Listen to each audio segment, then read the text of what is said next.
দূর হয়ে যাও, দূর হয়ে যাও আমার চোখের সামনে দেখা। লোক আমি দেখতে চাই না।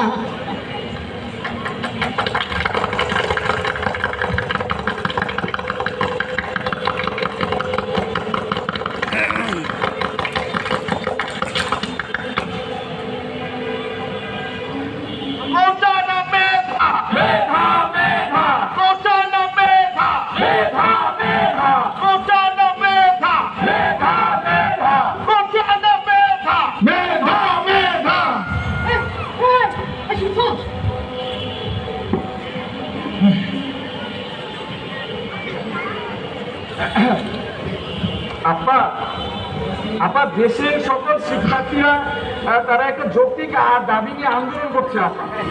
তারা চাইছে এই দেশের সমস্ত প্রকার বৈষম্য, সমস্ত রকম যে বিভেদ সেগুলো দূর করার জন্য আপা। আপা এখন এই যে কোটা নিয়ে আন্দোলন করতেছে আপা, এটা আপনি কি বিবেচনা করতেছেন আপা? এটা শুরু করে দিন। হ্যাঁ, তোমার নাম পলক না হয়ে বলদ হওয়ার দরকার। ঠিক আছে, বলো যদি কোটার ভিত্তিতে নিয়োগ না হয়, এই যে হাজার হাজার কোটি টাকা, এই যে বিভিন্ন প্রকল্প, হাইটেক পার্ক, আইসিটি পার্ক, এই যে বিভিন্ন প্রকল্প দিয়ে টাকা মেরে দিচ্ছ, হ্যাঁ এটা কি আমরা জানি না? এই যে বেগমপাড়া কি বড় টিউশনির টাকা দিয়ে বলো। শোনো, যত বেশি কোটার ভিত্তিতে নিয়োগ তত বেশি দলীয়করণ, ঠিক আছে?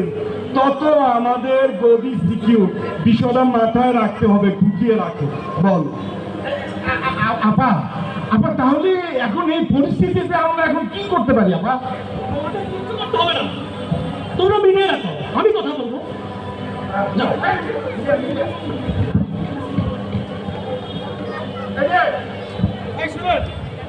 এই যে আপনারা এখানে বিশৃঙ্খলা করবেন না, একটু পরে আপা আসবে, হ্যাঁ আপনারা কোনো বিশৃঙ্খলা করবেন না।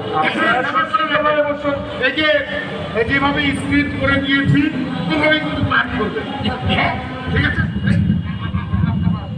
এটাই স্টেজ।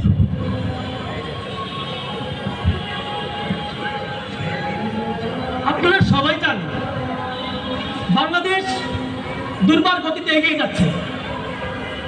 এই গতি কেউ রুখতে পারবে না। সম্প্রতি আমি ভারতে গিয়েছিলাম, ভারতকে আমি যা দিয়েছি তা কেউ কোনোদিন দেয়নি। ভারত আজ